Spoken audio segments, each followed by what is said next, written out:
Welcome to Sara Gonzales Unfiltered. Those of you who are not following me on social media, what are you waiting for? That's all I had to say. No, I'm just kidding. Those of you who are not following me on social media may not have seen that we got the MAGA Moms Club stuff in. It's in. So you see the hat. You see the coffee. Look how cute is this coffee mug. And it's got it on both sides. Duh. We're not losers here at Blaze Media. And so just make sure you go over to saramerch.com. You can use promo code Sara10. By the way, this isn't I don't make this, but I do have my Make America Great Again beaded bracelet that I got on Amazon, ladies. You're welcome. So saramerch.com, promo code Sara10 if you would like to join the MAGA Moms Club. And obviously you do because you're watching the show and you're cool. All right. So I'm going to bring in the panel here in a little bit, but I wanted to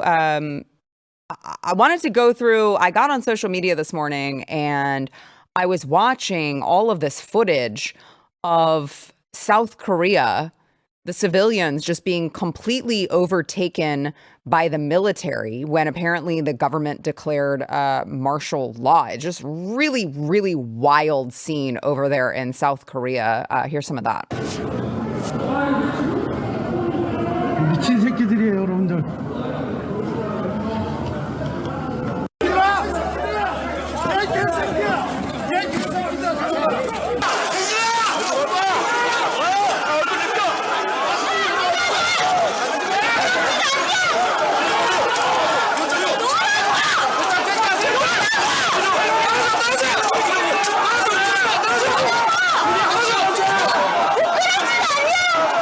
So obviously martial law is something that, was kind of, it's been talked about as something that, Joe Biden might try and stuff like that. And we talk about this in this country like it's a big deal. And it is.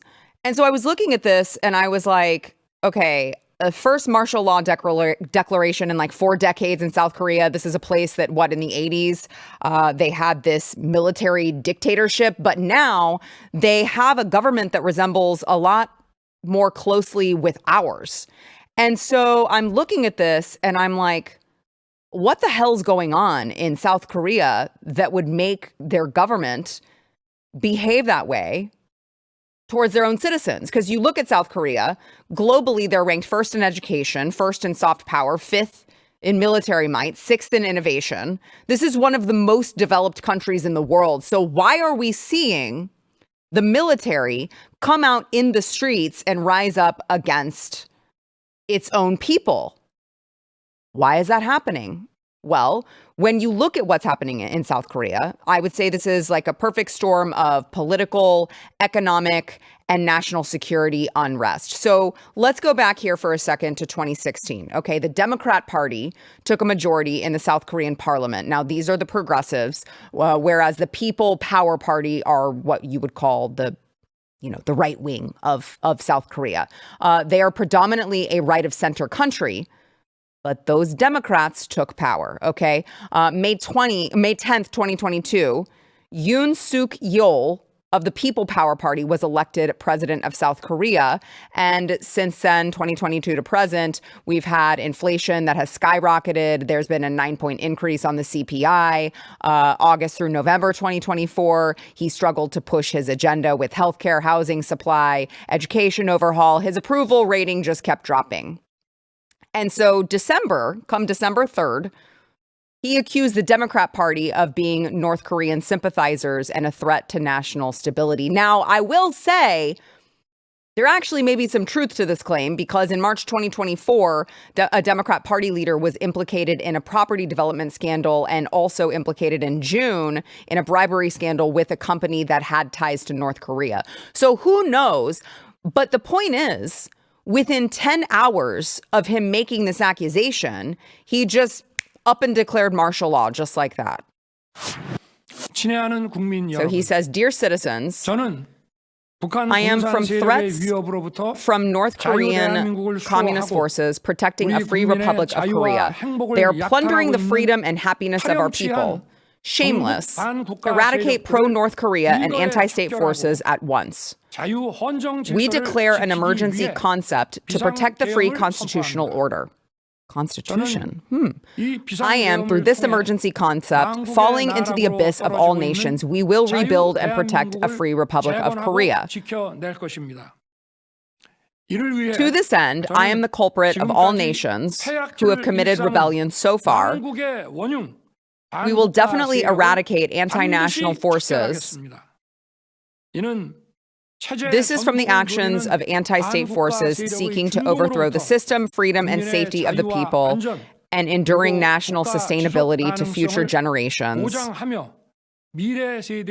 That's enough, probably. So he goes on, we will normalize the country due to the declaration of martial law. To the good people who believed in and followed the constitutional values of the Free Republic of Korea, there may be some inconvenience.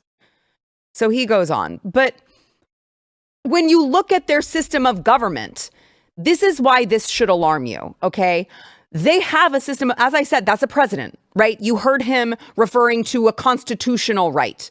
So they have this system of government. They're supposed to have this republic, this constitutional type republic. They're supposed to have this, I know we are not a democracy, but a sort of democratic way. They are supposed to have a government system very similar to ours. What's the difference? Well, South Korea has no Bill of Rights, so there's nothing prohibiting government from seizing that power. And here's the kicker, guys. This is what I want you to really, really hone in on. They essentially cannot own guns. The civilians are not allowed to own guns. You can own air rifles. Those are not real. You can own bolt action, which of course has a slow rate of fire.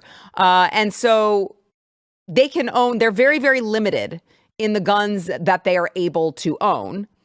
And these citizen-owned firearms have to be stored at police stations when not in use. Tell me how that's helpful when it's the police force that's coming at you and they won't let you go to the police station to get your citizen-owned firearm. Tell me how that's helpful. So only the elite members of society can access any other weapons. So none of the weapons that could stand against the military are in civilian use. And I just like to use this as a reminder to you guys. That is the only thing. You guys think that Joe Biden and Kamala Harris and Barack Obama and all of these leftist tyrants would not have already tried something like this if they thought that they could get away with it? Do you not think that they would have already done that? The only difference, the only thing standing in the way is, of course, your right to keep and bear arms. And so does what's happening in South Korea directly impact us right now? No. But I look at that and I look at how dangerously close we could be to being South Korea if we did not have the right to keep and bear arms. It is just so incredibly important. And you look at that and you listen to the left's nonsense arguments about this. And what do they always say? They always say, oh, well, do you really need that to go hunting? Do you really need all that firepower to go deer hunting? No, but it turns out I need it when my government says, hey, it's martial law time, and they come out in the streets and they start pepper spraying me and threatening me with weapons. I might need it then. So let this serve as a great reminder of how bad it can get if you allow your government, yes, I said allow, if you allow your government to chip away at your Second Amendment right, which is, of course, what the left is trying to do. That, what you just saw, is the end result. Now, I did read that the president of South Korea has already said, okay, all right, martial law is over, probably because it got so much worldwide coverage. But that's how close you can get to just like that. The government just completely seizes power. It's just our right to keep and bear arms that is standing in the way of that. All right. And so I just want you to remember, this is why our opposition wants to take away your rights. Okay. Let's play this. We continue to call on Congress to do something. We need universal background checks. We need ban assault weapons and high-capacity magazines. Require safe storage of firearms. Invest in violence prevention programs and pass a national red flag law. Let me be very, very clear on this. We are moving forward on a ban on assault-style weapons. We did that 2 years ago. We're now enshrining it into law and ensuring that going forward, all assault-style weapons that might be sold in Canada. Today I'm announcing that New Zealand will ban all military-style semi-automatic weapons. We will also ban all assault rifles. We will ban all high-capacity magazines. We will ban all parts with the ability to convert semi-automatic or any other type of firearm into a military-style semi-automatic weapon. We who believe in the freedom to live safe from gun violence, and that's why we will work to pass universal background checks, red flag laws, and an assault weapons ban. It's not about keeping you safe. It's about maintaining power and control. Just remember that. Fight like hell for your freedoms. Fight like hell for your rights. They're clearly trying to take them away. They don't care about it. Fight like hell. That's all I'm saying. All right, let's go ahead and take a quick break. We will be back with more. First, we want to thank our sponsor, Birch Gold. So if you open a gold IRA with Birch Gold Group, you will get free silver coins shipped directly to your home. They say it's the most wonderful time of the year. Clearly it is, because this is the time of year when Birch Gold gives away a free silver American Eagle coin for every $5,000 purchased, and you're not going to have to pay a penny out of pocket. So here's the deal. You just have to convert an existing IRA or a 401k into a tax-sheltered IRA in precious metals by December 20th, and they will send that directly to your home. And I've worked with Birch Gold, okay? They have helped us diversify as well. If you've got an old IRA, 401k lying around collecting dust or potentially devaluing every day, go talk to them. I'm not a financial expert. They are. But even better, just text the word Sarah to 989898. They're going to send you that free information kit on gold, and it's going to explain historically why gold has been a great hedge against inflation, and of course, whether or not you can figure out whether or not it's right for you. So you got to do this by December 20th to take advantage of this deal. Text the word Sarah to the number 989898.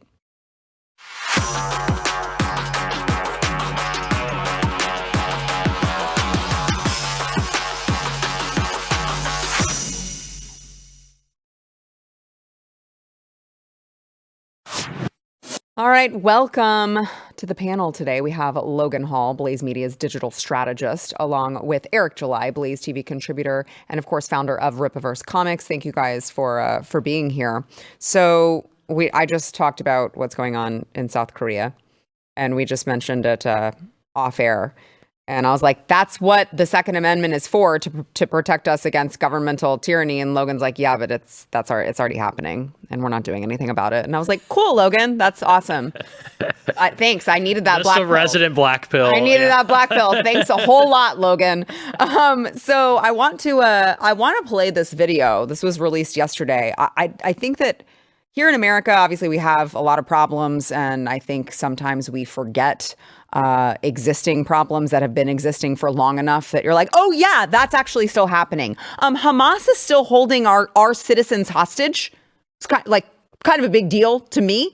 And it's been, over 400 days that Hamas has been holding on to these hostages, some of whom are American citizens. You don't hear a damn word from our president about it. And so I want to play, this is an American-Israeli soldier, Eden Alexander, pleading to Donald Trump. Watch. Dear President Trump, my name is Eden Alexander.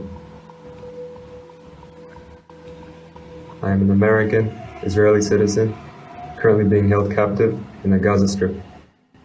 As an American, I've always believed in the power of the United States, and now I'm sending my message. Please use your influence and the full power of the United States to negotiate for our freedom. Every day here feels like an eternity, and the pain from inside grows from day to day. Please, do not make the mistake Biden has been doing. The weapons he has sent are not killing us, and the unlawful sieges are now starving us. I don't want to end up dead like my fellow USA citizen.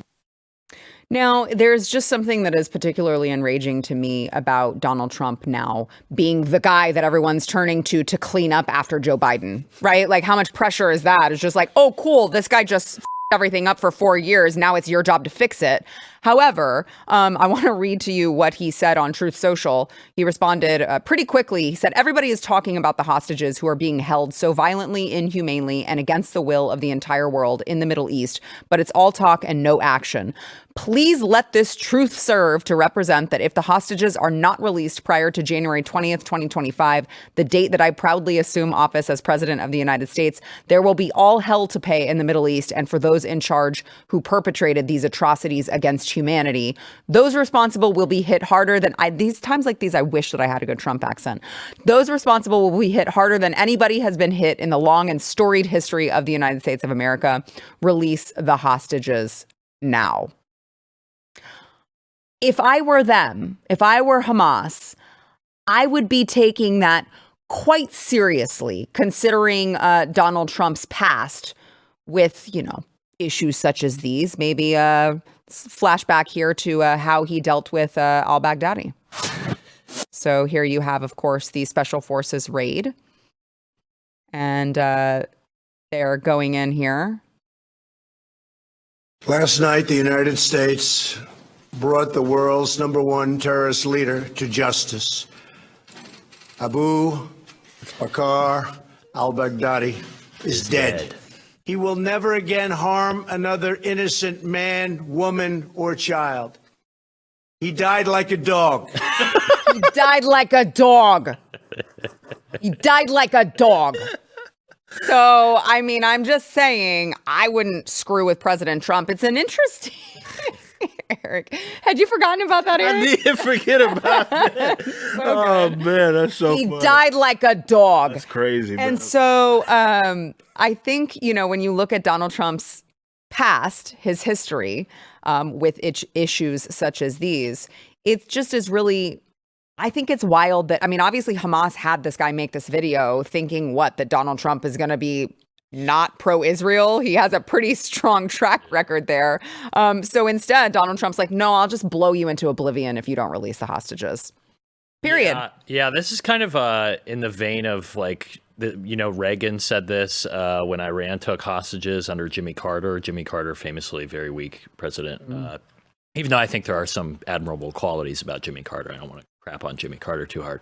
But Reagan said, by the time I take office, if they are not returned, you are going to pay. And those hostages were back by the time Reagan took office. So I think part of what makes Trump his foreign policy so good is that he's kind of unpredictable. Yep. So I think there were reports yesterday that he told Justin Trudeau that if they're going to keep ripping us off, then maybe Canada has to become our 51st state because instead of being their own sovereign country, he threatened Trudeau with annexation. I think that's what makes him good, is that people don't know really how he's going to deal with these perceived offenses. I think Trump also recognizes that we can't be the world's policeman. There is peace through strength, but ending wars and peace should be the goal. And he is, I just hope that the Biden administration doesn't do anything too crazy over these next, however many days we have until he takes office to further escalate it. You mean any more things that are too crazy? Yeah, any more things that get out of control. I think he was in Africa today. Biden was promising $1 billion to Angola, and I don't even know where that is on a map, but he for what? Well, for humanitarian services, and maybe this is I saw somebody say this is maybe a geopolitical thing to set us in a good posture so that China doesn't take over there. But at the same time, it's we have people in North Carolina that are still suffering from the hurricanes and all the flooding. Still don't know how many people died there. So I think the America Last stuff, it's a good thing it's on its way out the door, but it cannot come soon enough. Yeah, I agree, Eric. Yeah, it's gonna be interesting. He is a wild card for sure, and that maybe has to work to his benefit. Look at where we were before Joe Biden came into office. For sure. And now look where we are. Yeah, stark contrast there. It is going to be interesting. Because obviously when you're dealing definitely with war efforts, man, it's not just, okay, what I'm going to do. It's what they are going to do as well. So I know we've had many conversations here about Israel and whose war are we fighting? Are we fighting theirs? Are we gonna aid in helping them in theirs? We know what's going on with Ukraine and Russia. Somehow funding both sides. Yes. Well, the United States has historically done that, right? I mean, when Brother Man is sitting there saying how they're killing us with the weapons that that's happened with each administration where they're funding both sides of the war, right? Like that. I don't know what it is with the U.S. Well, I know exactly what it is with the U.S., but seriously, that's what they've historically done. But on a serious note, like it is going to be an interesting play because it's like, okay, are we going to have yet another war, right, in the Middle East over these hostages? Or is it going to be one of those situations where it's like, we're going to get these hostages free, the people that are, I guess they feel like they're responsible for, and the actual American people, and then we're getting out, right? Mm-hmm. Because but then I'm looking at why on earth would they allow this to be filmed and put it out there? There's something else sinister at play. It is a bizarre video, top to bottom like that. So I don't know. I don't know what their play is, and I'm pretty sure there's some people that are a lot smarter than I am, and they have their own guesses, but that just doesn't make sense that they would, hey, help us out. Don't do what Biden has done, and they're just gonna let you, because they risk getting the shit, bombed out of them, like Trump has said in the past. So what is the player? I don't really know. It also is really interesting to watch them act as if Joe Biden is like their worst enemy. Because I see Joe Biden and I'm like, this guy has walked the line on all of this. He makes statements like he's sort of pro-Israel, but then he goes and makes statements clearly that he is not, And so this administration, I think, is the least pro-Israel administration that I can think of. So to have them acting as if, oh, well, Donald Trump, you better slap some sense into Joe Biden. Joe Biden is the one walking around over Thanksgiving break with that the anti-Israel book. 100 Years War on Palestine. And the author described Israel as a genocidal state, criticized Donald Trump as a mouthpiece for Israel, and labeled Netanyahu's government as the most extremist in history. And that's the guy that they have a problem with. I'm like, if you think this is getting better for you guys, that's not gonna happen. Yeah, I don't know. And this might not be super popular, but like he's like, I'm an Israeli American citizen. It's like, I don't know. I'm not a citizen of two nations, right? Yeah. I'm a citizen of America, right? Fair. So I grew up in New Jersey. I still don't really understand that sort of like the dual citizenship concept. I understand that Israel and Palestine, there's been disputes over this territory since the beginning of time. America hasn't been around since the beginning of time. I think we should leave this up to Israel and Gaza and Palestine to sort out their issues, but I don't think we can be the world's policeman forever. I agree. And I'm an American, so I care about America. I care about Mexico invading our country. All these third world, we are itself at war, somewhat of a Cold War, you could say. Sure. But we have foreign military age males, millions of them in our country right now. Yeah. I care a hell of a lot more about that in our own country than whatever is going on overseas. I completely agree with you. I totally agree with you. I do think that changes when you have American. This guy grew up in New Jersey. Like, you have American, and he's not the only one, right? Yeah. You have American citizens that are being held hostage. The moment that you involve American citizens, all bets are off. Well, yeah, we are allowed to go in, but hold on. But be that as it may, it's been over 400 days and we still have these hostages. Joe Biden hasn't said word one. He doesn't give a shit about that. But at the same time that is going on and Joe Biden is doing nothing, he just approved $7.5 trillion more of your dollars in aid to Ukraine. Cool.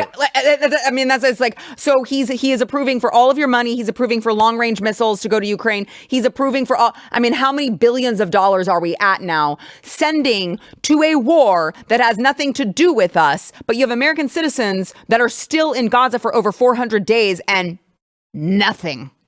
I don't know, man. It is one of those situations where the base, I think, is a lot more divided than I think people, I'm talking about Trump's base, a lot more divided on this issue than I think people give them credit for. I mean, hell, I'm arguing, for example, with our good friend Grant all the time about this issue, and he's very much pro getting in there and being involved in other people's affairs and stuff like that, whereas the other people are like, why the hell are we fighting Israel's war? Why are we fighting Ukraine's war? That has absolutely nothing to do with us. So Trump's in an interesting spot. Some of the people that he's brought in are very much pro whatever Israel needs. We need to be there right alongside them. So and some are very anti-war, like RFK and Tulsa. Right, exactly, right? So it's going to be very, very interesting because, as I always say, and I'm always reminding the American people, that's his job, right? I know unfortunately, we always talk like the president is like the supreme ruler and he can do everything. And that's not in his job description. That's not what he's supposed to be doing by any means. But with regards to foreign policy, that is his actual job. So this is something that we need to be paying attention to for sure. And I'm interested to see what the move is going to be. Are we going to get a lot more conflict in the Middle East? And unfortunately, Sarah, that's always been the excuse. So I think you're completely correct. Like when someone is like, okay, you're taking American citizens and you're going to hold them hostage and all that. But unfortunately, all of the wars for the most part have been used or been perpetuated because of exactly that. It's like they did something to us, and therefore we have to be in this perpetual war. We have to fund the rebels who are going to be in opposition to the guys that are now in charge over there. And then that conflict escalates, and now we have to send them more money, or we have to, worse, get boots on the ground there. It's like, are we going to continue that cycle? And yeah, he is inheriting an absolute mess. Well, I'll just throw this final thing on there. The justification was, if you remember, we'll fight them over there so we don't have to fight them over here. Now exactly we've opened our borders and they're all here already. So what was the point? They're here. Some might say that was actually by design, but that would be conspiracy theorists. So please. All right, let's go ahead and we'll take a quick break and then we'll be back with more. But we want to thank our sponsor this segment, MD Hearing. So I was shocked. I have some family members who are, they're losing their hearing. And when I started looking into this, I was like, holy crap, hearing aids cost like thousands of dollars. That's ridiculous, but not MD Hearing. It's an FDA registered rechargeable hearing aid. It costs a fraction of what typical hearing aids cost. Their Neo model costs over 90% less than clinic hearing aids, and it fits inside your ear. No one's going to see that it's there. The technology is great now. They've also just launched the Neo XS. It's the smallest hearing aid that they have ever produced. And so this holiday season, if you're suffering from hearing loss, get the hearing you deserve with MD Hearing. You can go to shopmdhearing.com. Use promo code Sarah. You'll get a pair of hearing aids for $297. Not $1,000, $297. Plus, they're adding a free extra charging case, $100 value just for listeners of this podcast. So they've sold like over 1.9 million hearing aids. They've got a 45-day risk-free trial, 100% money-back guarantee. There's no reason not to try it out. I mean, unless you just don't actually want to hear your wife nagging. Then you don't need it. I'm just kidding. Go to shopmdhearing.com. Use promo code Sarah for this special.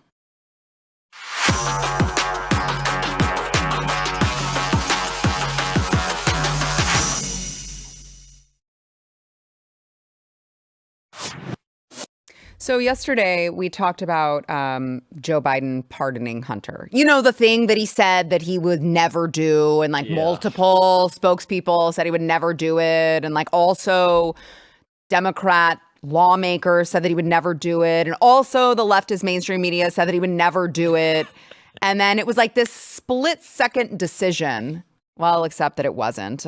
There's, of course, now more of an expose going on. Here's one report. President made pardon decision months ago. This is from TMZ, so take that for what it is. But I want to play here. Let's go ahead and play. This is my favorite one, actually. Dan Goldman, Representative Dan Goldman, who was just such a lackey of Joe Biden. And CNN actually, so if Dan Goldman was a dog and Dan Goldman had just shit on the carpet, rubbed his nose. CNN just went and said, "What did you do, Dan? What, you rub your nose in this? What did you do?" It's just so great. Watch. In July of 2023, just after that plea deal fell through, this is what you said. I want to watch. Do you think a pardon for his son would be a mistake? Yes, and I don't think there's any chance that President Biden is going to do that, unlike his predecessor, who pardoned all of his friends and anyone who had any access to him. And I think you see that in this case, where he kept on, and Merrick Garland kept on, a Trump-appointed U.S. attorney to investigate the president's son. If there is not an indication of the independence of the Department of Justice beyond that, I don't know what we could look for. I mean, what does that feel like, watching yourself back then, reassuring people that Biden was not going to issue a pardon for his son? This is my favorite part. Yeah, and I think that if that plea agreement and that plea deal had gone through, there would be no pardon. That was a satisfactory outcome. It had already fallen that through. Only was. What? Sorry? When you reacted, this was when the deal had fallen through. So good. No, that actually had already happened, sir. When you reacted, that already actually happened. This is CNN. CNN is even, but now there is something disgustingly hypocritical about it, because it's like, okay, well, you guys were happy to carry the water for as long as you did, and now all of a sudden you're like, but how does it feel, Dan Goldman, to have said that when it wasn't actually the case? It's like, okay, but you guys in the moment were very happy to also spread it. You just don't like your ratings right now, and you want to try to make your way back to being considered a credible organization. It's just not going to happen. So I want to get y'all's reaction, but let's go ahead and play one more here. Let's play Chuck Todd. Watch. I follow the Hunter Biden trial very closely. I read every transcript, all the testimony, because that's what all that was made public. And there is you want to read, you want to get angry, just as somebody in just all these mixed emotions. You read the Hallie Biden transcript, and that's Bo's widow. Yes. And essentially he turned her into a crack addict. And this was all happening in 2017, 2018. So you did know that. And Joe and Joe Biden at the time were so concerned about their family that they decided to run for president. Yep. So when you talk about the word selfish, it's almost like the word doesn't, their decision to run for president put the entire Democratic Party and the United States of America in the position that it's in now. Joe Biden lapdog Chuck Todd is now very, very upset at Joe Biden putting the Democrat Party in this position. Isn't it interesting to watch these Democrats all of a sudden, it's like they didn't hear themselves for the last 4 years. Yeah, put one in the swear jar. Yeah, sorry. Yeah, I know. Yeah, No, we don't, Eric. No, we don't. The name is Sara Gonzales Unfiltered. I shouldn't apologize for swearing on my own damn show where the warning is in the title. But I do miss the swear jar. You have a good point. But no, the look on Dan Goldman's face there was amazing. You can just hear like the Curb Your Enthusiasm music going. I think obviously these people are frauds and liars to act like they're outraged about Joe Biden pardoning Hunter. Like, what about the norms or the rule of law? Or he's abused this process. The DOJ is weaponized against Hunter. I mean, it's ridiculous. These people will say anything. They are craven liars. They are frauds. You cannot trust a word that comes out of their mouth. They protected Hunter Biden and Joe Biden this whole time. And I think I actually respect Biden more for loyalty to his family. He has always been loyal to his family, and I respect that. No matter how corrupt it is, no matter how ugly or illegal it is, I respect him bailing Hunter out here. But what about the fact that that's what politics is all about. If you're not there to reward your friends, then get the hell out. And the Republicans just don't seem to understand this. The Democrats know it. They recognize it. Down to their core, they recognize it, this distinction. And it's about holding people that are your opponents to a separate standard that you would never hold to yourself. And Joe Biden is kind of a master at that. But So I applaud Joe Biden. I think Joe Biden did a great thing. But what about the fact? I also think he's kind of like stabbing these people in the back too. I like the idea that Joe Biden has been sabotaging the Democrats ever since they pulled a coup on him. So I think I do love that. I think that could also be at play here. So I think he's just trying to embarrass and mock these people as much as possible. I do love that. I will say, having loyalty to your family and also putting the country's national security at risk because you're allowing your son to do business deals with Chinese Communist Party members and Ukraine. Probably, maybe I don't value loyalty. Probably not, but that. Politics is a dirty business. He's not wrong. I mean, this is politics at play. Now, I'm not necessarily surprised at any of that. He's on his way out. He knows he's done. His political career is done. So this is like, hey, I'm going to help my offspring. And that's exactly what he did. And to be fair, it's not actually being fair. It's just being a realist here. That's what politics has always been, especially at the federal level. It's them lining up their own pockets and their friends' pockets, right? I know we like to think, okay, government is this objective, it's the upper echelon of society, right? It's these very objective, right? They're filling these positions. They're trying to better the country that they supposedly represent. That's not what any of this has to do with anything, right? And this is why it needs to be shrunk. I'd argue completely eliminated because it's just a bunch of cowards, a bunch of crooks, and this is just that at play.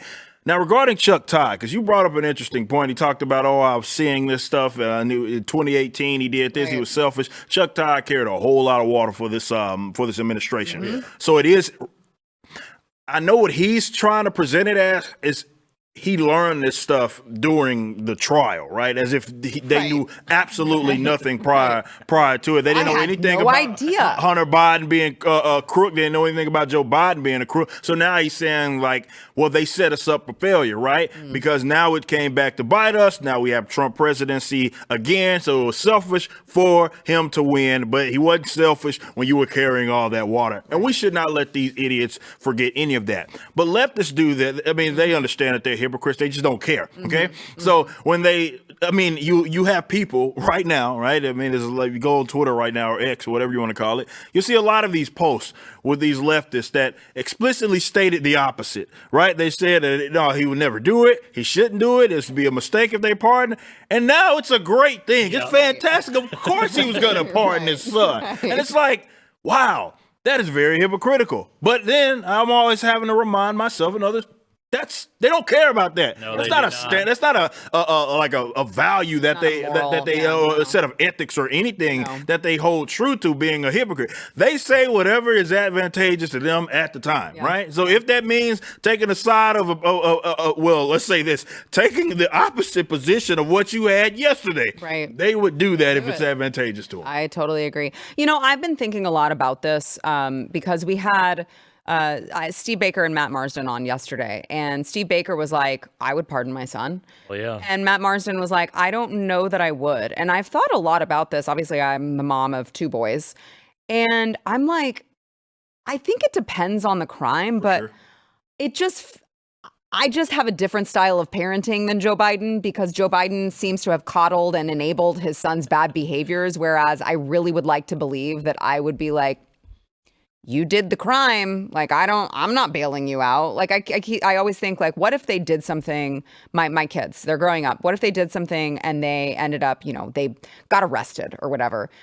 Am I bailing them out immediately, or am I making them sit and think about it a little bit? I'm probably making them sit and think about it. So I just don't know that I would pardon my son. Yeah, it depends. But then you got to also remember, he's the big guy, man. He was in on all of this. Right. So in the same respects, it's like, yeah, we've been a bunch of criminals. Right. I brought you into this criminal organization, right? Yeah, so of course I'm gonna cover your ass when it's all said and done with because I brought you here. Logan thinks I'm a bad mom. Yeah. Well, I don't know. I mean, it depends. Like, if what he's saying is correct, if you yourself were implicated in the crime and then you had the power to get both of you out of it, you might view that differently. Yeah. At the same time, even if you weren't implicated, I think the instinct there is to take care of your kids, like no matter what. I'm kind of but it's to a fault though, because that's what Joe Biden has did, and look what a shitty person Hunter is. I would agree it's to a fault, but I think loyalty to your family is probably like one of the highest virtues that you can have in politics. I mean, if you're not,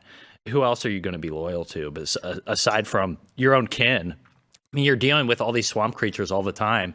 You should at least be able to trust your own family to have your back. You have their back. And if you're in a position to, then it's just raw politics. I don't see anything wrong with like exercising power like that. Certainly 100% within Joe Biden's powers to do that. He did it.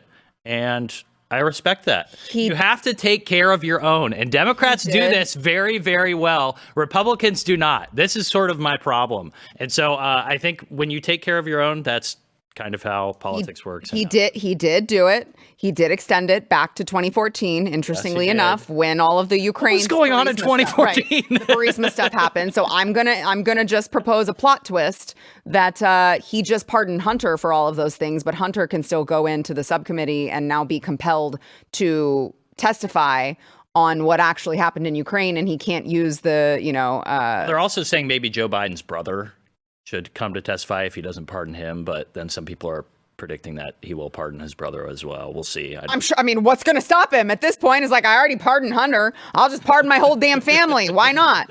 All right. Before we go, I want to remind you guys, if you haven't joined Blaze TV yet, become a subscriber. Okay. We've got $30 off right now. We're going to have a fun 4 years. We've got a lot of fun coverage, a lot of fun production coming up. It's just going to be a party over here. So make sure you join. $30 off over at blazetv.com/Sarah. That is blazetv.com/Sarah.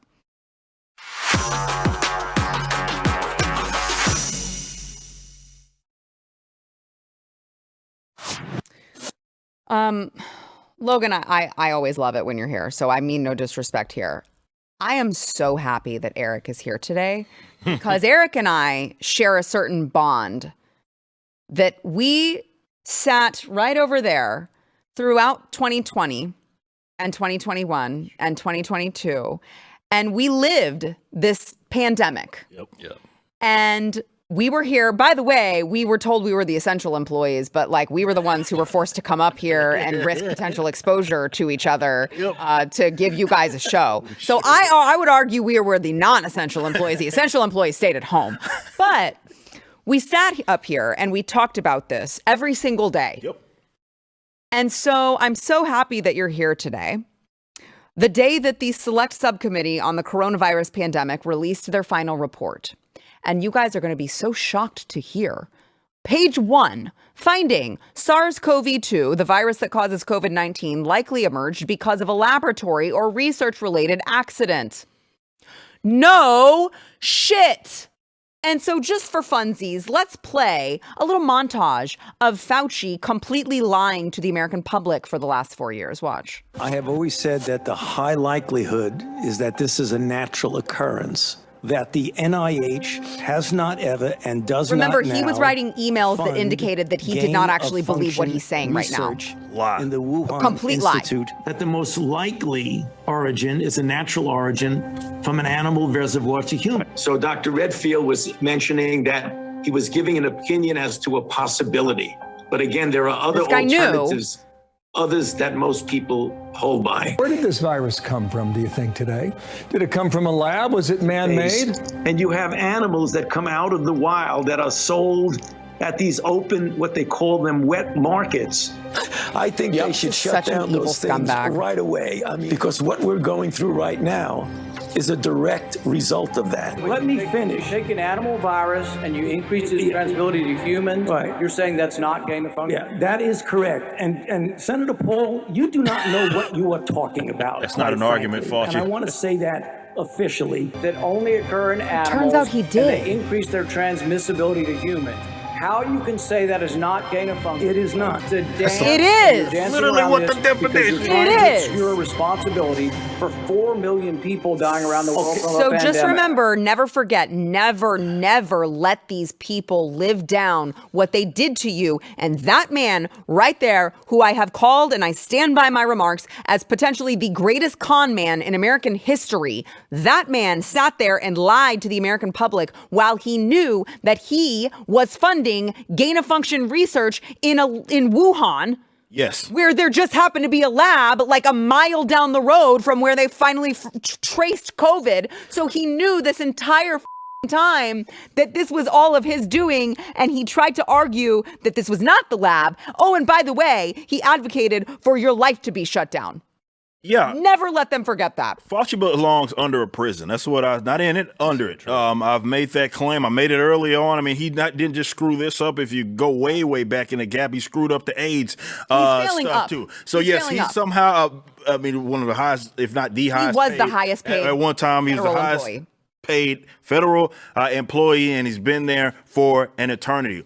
That was so significant what Rand Paul was grilling him on, right? And I think people often forget that what was happening was the NIH was funding this lab. We knew that it wasn't up for dispute. It was not an opinion. They were funding this lab that was specifically researching to increase the transmissibility of these viruses. That is what gain of function literally means. That's what it literally means, right? And what he was trying to move the post on was essentially saying that's not what it is. They did it, right? Because you never heard them say explicitly that they wouldn't. We weren't funding this lab that was then doing it out there in Wuhan. He's trying to say, well, it wasn't. It's a semantics argument essentially. No, it wasn't really gain of function, and you don't know what you're talking about. Not an argument. So let's just say this. How about we remove the term gain of function and let's just talk about what you did. You can call it whatever you need to call it. Talk about what you did.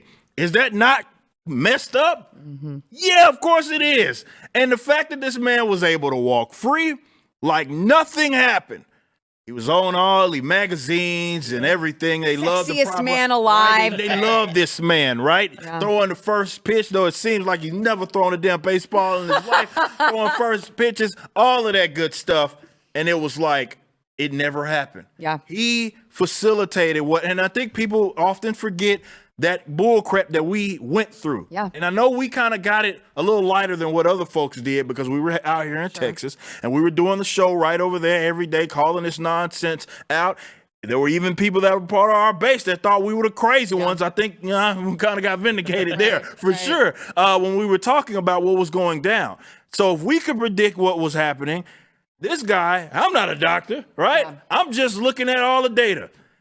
He got it wrong.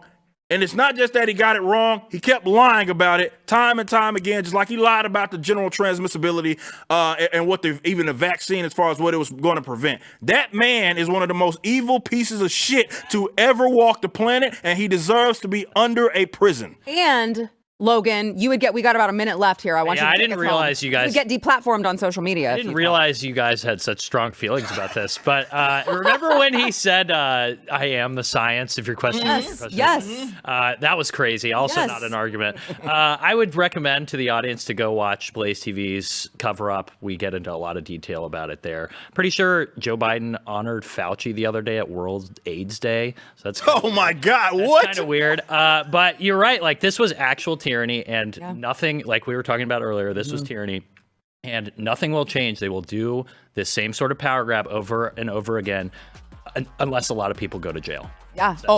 Which people have to go to jail.